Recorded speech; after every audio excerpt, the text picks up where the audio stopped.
This is Free to Exchange, the show where free-thinking scholars, free markets, and, ironically, free public television all meet.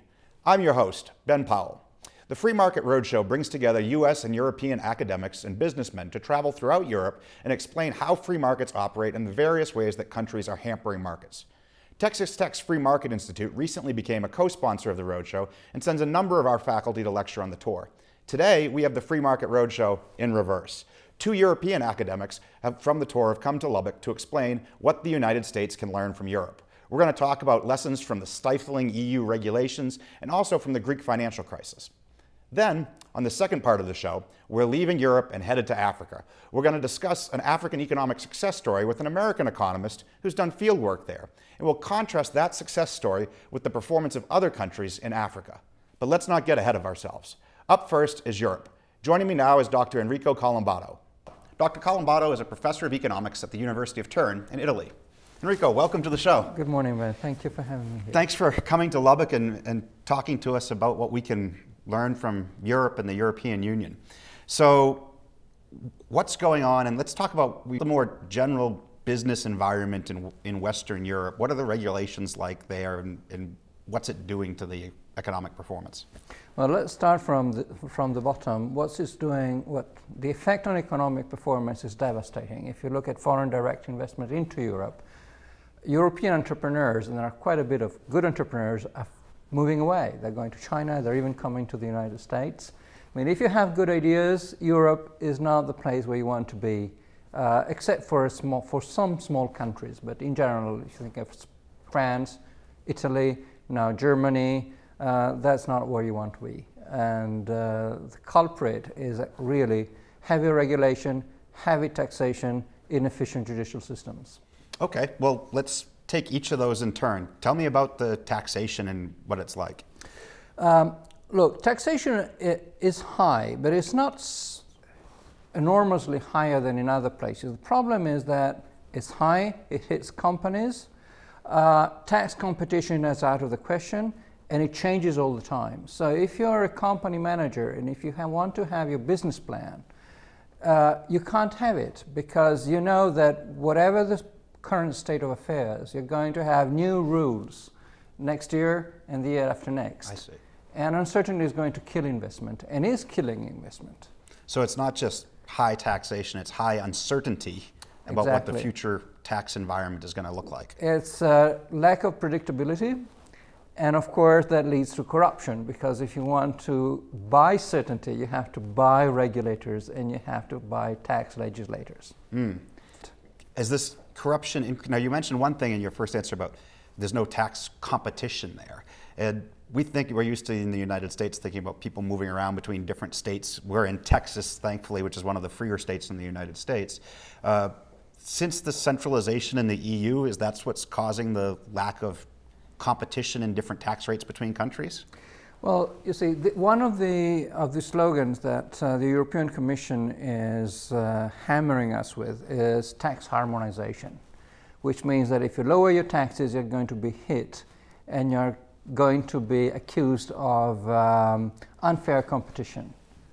So that happened to Ireland, it happened to Estonia, it happened to other countries, and whenever you want to reduce taxation, you're hit by the bureaucrats who are going to tell you, don't do that because that's unfair. So basically they all want to collude to keep tax rates high, and they'll call this harmful tax, I've actually heard them say before, harmful tax competition, because it distorts where we're producing things on tax basis instead of real factors. It's almost like they have the whole thing backwards, right? It's the high taxes that are causing the distortion, not the lack of them, right? Yeah, right. They say it's unfair because you're treating your people too nicely. So you have to play on equal ground and raise taxation to where the others are. And the others means basically the big guys. And the big guys today are France and Germany. So everybody has to steal as much money from their citizens as France. Absolutely. So how about the regulatory component then? So taxes, unpredictable, high, colluding between the governments. What about, with the European Union in particular, I'm curious about kind of harmonization of regulation.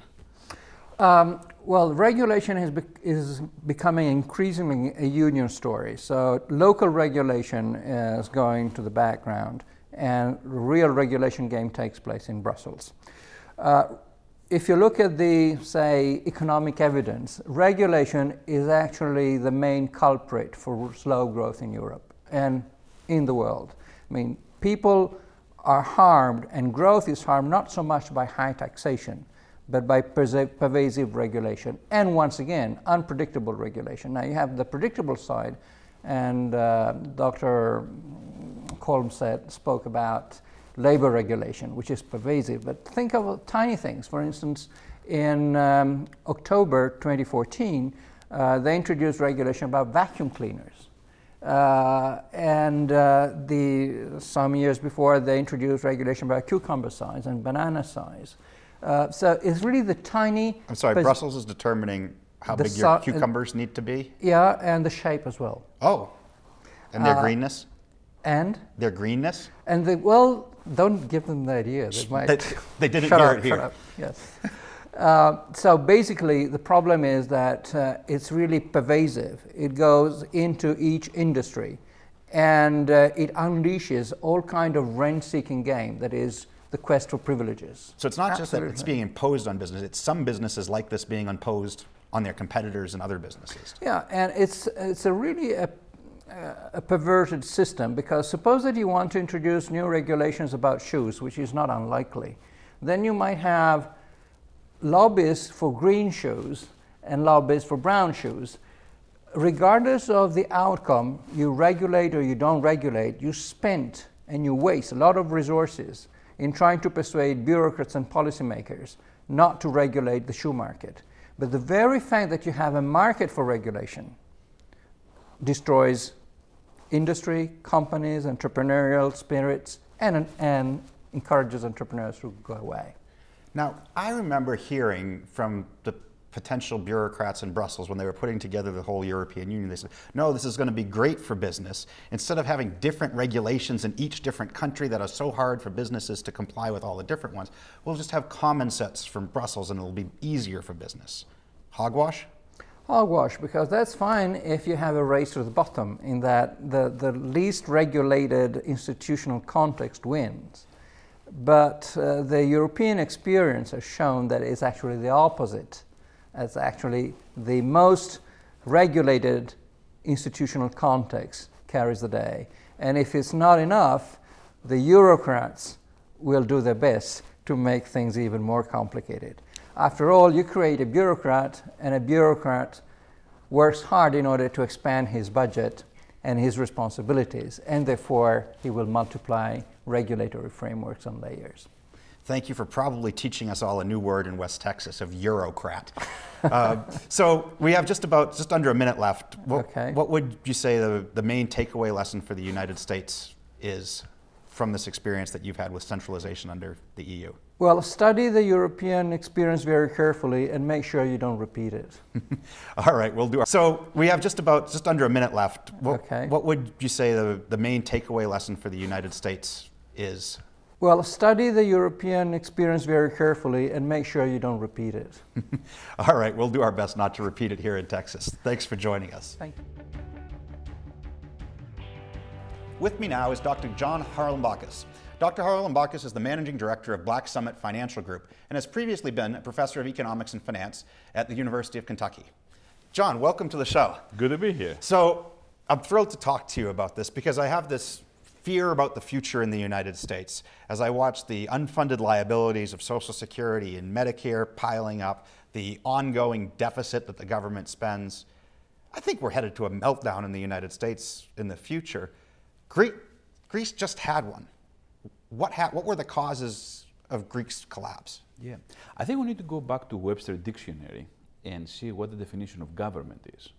And Webster's dictionary defines government as inefficient, corrupt, and wasteful. You have a different copy of Webster's than I do, but I'm going to have to get your translation. I think too much government eventually made Greece to go belly up, bankrupt. Starting in the 1980s, the government eventually absorbed and created huge deficits. And the deficits, of course, accumulated year after year and became debts. The debts became unsustainable. And the thought was, we can buy prosperity on credit. And it's a nice thing, you know, temporarily, when you have the credit card, you can spend and spend and spend, and you feel wealthy and prosperous. But when the bill comes in, then you're poor. So they started accumulating this high level of debt in the 1980s. And then, they were kind of like the credit card analogy. They were rolling over their debt from one credit card to another. They thought that they can create growth by growing the government. But the government doesn't create jobs. The government eventually, in its massive effort to create wealth, destroys wealth because it destroys innovation and incentives. So 1/3 of the population was working for the government, still does.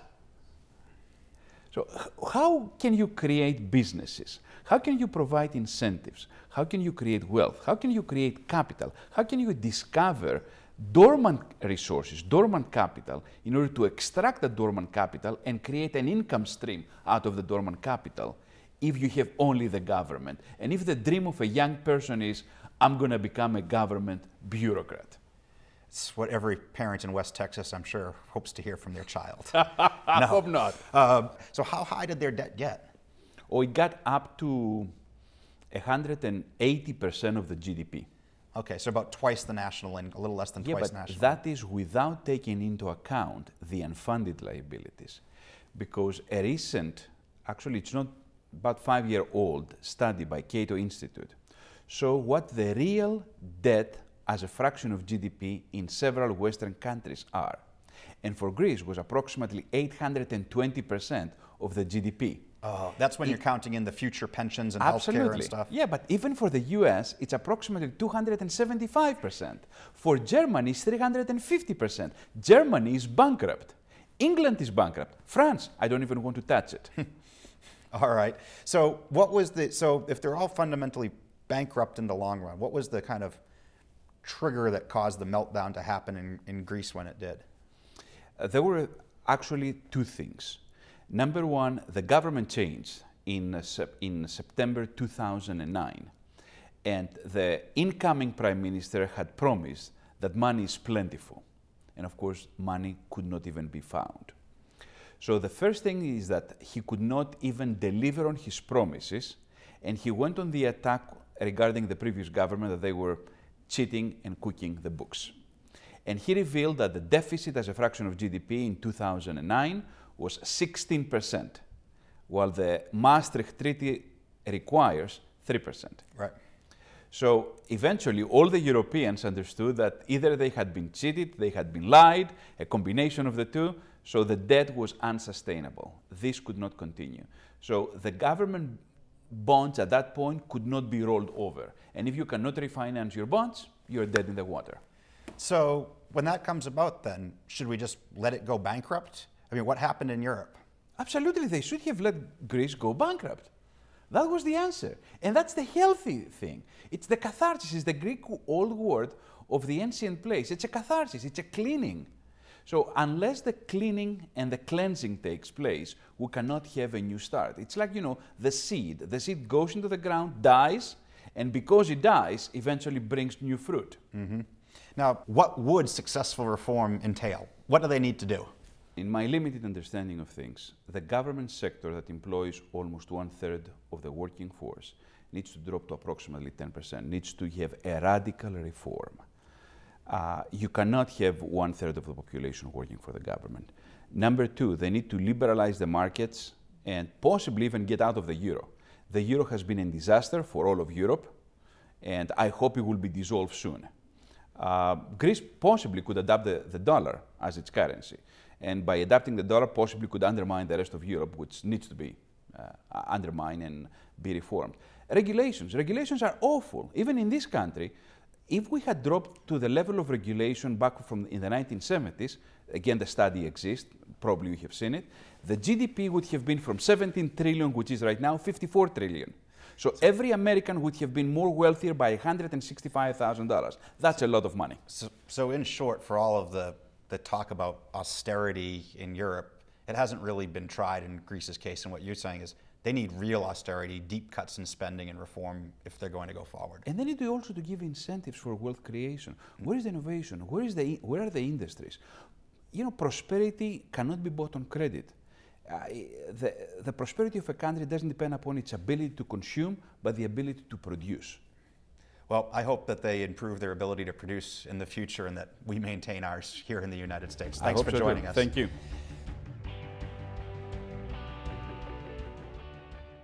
Free to Exchange is a joint project of Texas Tech's Free Market Institute and Texas Tech Public Media. More information is available at fmi.ttu.edu.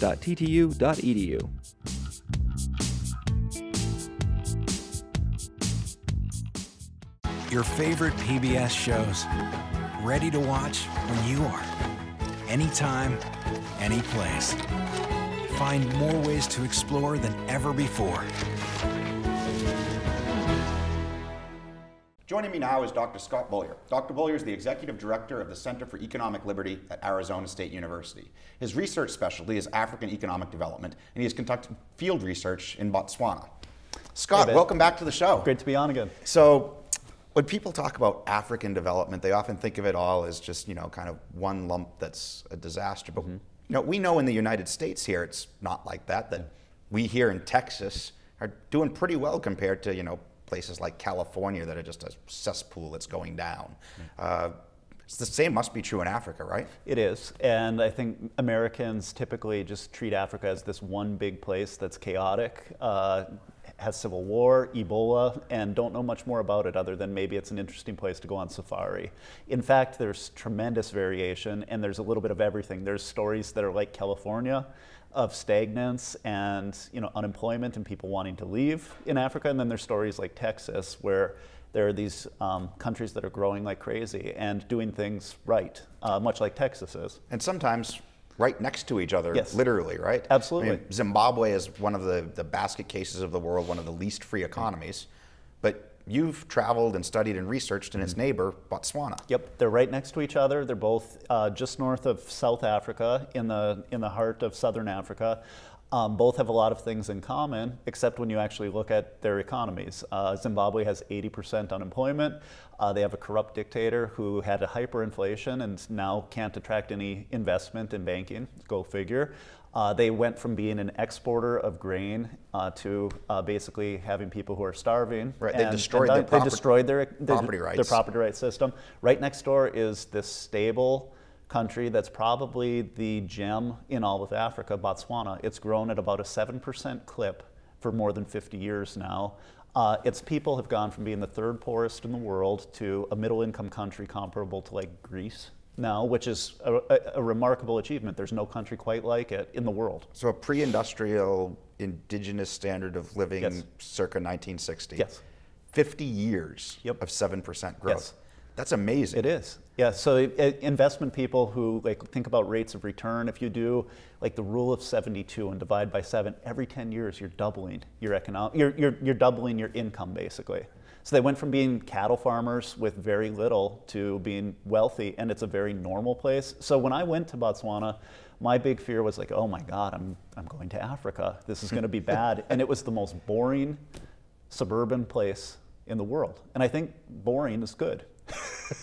Boring is an indication that you're actually developed and have a lot of variety in restaurants, and you're not worrying about going out late at night and people shooting you. It's very stable. So how did it happen?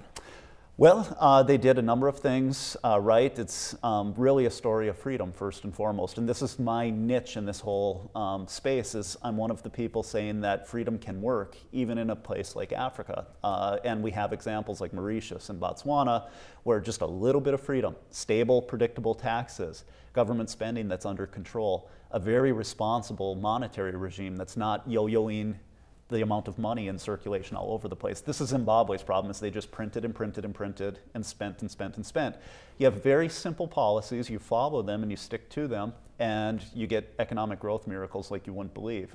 Asia enjoyed this somewhat, the Asian miracles as well, but it also happened in Africa. And the thing that happens with Africa is we overlook it and we focus on all the negative and bad. And it's an amazing abundance of variety all over when you look at it more closely. Now, talking about abundance, Botswana does have diamonds, right? Mm-hmm. But they didn't even know that when they started growing, did they? No, not really. They thought that there might be diamonds. They had no idea just how much there would be. And the interesting thing about the diamond wealth is that most economists in the development literature view mineral wealth as a curse. Like, there's no hope for your country if you have mineral wealth, because what leaders are going to do is expropriate it and basically use it for their own pet projects. Botswana had an early set of leaders that took a very different approach and took a very controlled approach to the diamond industry. They didn't nationalize it. They brought in De Beers and said, we need expertise here. So it's private public ownership. It's a mix as opposed to just purely nationally owned, and it's worked very well. So it's helped fuel their growth, but that's actually surprising that they're growing with resources. A lot of countries aren't. Right, economists call it the natural resource curse. Yep. The idea being that you were alluding to is, if these leaders care about having money for their own Swiss bank accounts or whatever else, if you don't have any resources to steal, then you got to leave your people free enough to create wealth that you can steal. That's right. But this didn't happen in Botswana. They even picked a traditional kind of tribal leader, didn't they? Yes. So a legitimate leader, charismatic leader who was just very respected and Western educated, but being Western educated isn't always a good predictor of how you're going to do it. All of them were Western educated, but they learned about Marx and then went back there and did really crazy things. This guy, it's somewhat fluky. Seretse Khama just was an outstanding first leader of their country after independence from British rule. But I think to your point, they basically adopted British common law. And to your point, economic freedom. They didn't have any clue how much they had in the ground in the way of diamonds, and they got the institutions right first. When you have nothing, you better get your institutions right, kind of like Las Vegas. You know, it's just, if you're in the desert, which is what Botswana is, it's desert, you better have low taxes and something to attract business there. They got that piece right, and then, oh, by the way, they had diamonds all over the place too. So that's interesting, but it's not the only success story. You mentioned another one that was off my radar screen for years, but I've seen it just shooting up in the economic freedom rankings of the world, Mauritius. Yeah. So first of all, what is Mauritius for everyone who's watching? So Mauritius is a small island country. It qualifies as a sub-Saharan African country, though, but it's actually just east of South Africa, out in kind of the Indian Ocean, just around the Cape of Africa. Small nation, 1.3 million people. It's an old sugar colony. And what's really neat about Mauritius is that you had plantations there, you had slavery, you have 3 different colonies that were there. First the Dutch, then the French, then the British. All kinds of complexity introduced by 3 different colonizers. And in fact, they have found freedom and have shot past Botswana in terms of the economic freedom that they're offering their people. Those are the 2 freest places in all of Africa. It's a free trade colony. They're a free trade nation now. They're attracting a lot of foreign investment because India's economy is so screwed up with double taxation that investment gets parked in Mauritius, and that's helping fuel it. Tourism's very popular, and they're doing quite well. Yeah, and actually as another sign of doing well, they actually attract immigrants, right? They do. I mean, in my research on sweatshops, I find that there's ones that pop up in Mauritius, but it's Indians, Sri Lankans, Bangladeshis who are like moving there to work. It's stable, and the tax environment's right compared to most other places in the area, and it's like a very desirable climate. So it's another one of these stories where, again, you cannot just paint a blanket, well, Africa's screwed up. You can't make claims like that if you're serious and truly interested in what the world looks like, just like you can't do that in the United States. Sure. In fact, comparing the United States, actually, in these rankings of how free countries are, Mauritius rivals United States levels now. I mean, part of that's us going in the wrong direction. Yeah. But part of it's them they're improving. moving up, very stable monetary regime and just a lot of things that, this isn't rocket science in some sense to figure out what you need to do. I mean, we have many examples, but the fact that some of them are coming from Africa should be inspiring for the people who think Africa's hopeless, or that a place like Zimbabwe just has no chance at all. Look next door. So just to be clear, that's in brief, sum it up for what is the recipe? You said it's not hard. Yeah. Well, it's respect for the rule of law and private property. You don't sit around and dwell on supposedly past injustices. So in Zimbabwe, what they're doing is redistributing wealth from white landowners back to blacks, but in fact it's not working right, and it's basically a redistribution to Robert Mugabe. So it's respecting private property rights, it's keeping taxes predictable and at flat, low rates. It's about free trade, and it's what America did a while back. It's very simple. It's basically Great Britain of the 19th Yes. century or the United States Yes. Bring of that time. Bring that to your country and you will thrive. Of course, the real tough thing is how do you get a guy like Mugabe Yeah. to want to bring that to his country? That and yeah, I mean he's playing a very short-term game, and you need people to understand that there's a much better way. Thanks for sharing, Scott. Yep, you bet. I hope you enjoyed today's journey around the world. It's a bit depressing to hear what European governments are doing to markets on that continent, but it was certainly inspiring to learn about at least one African success story. We'll see you next time.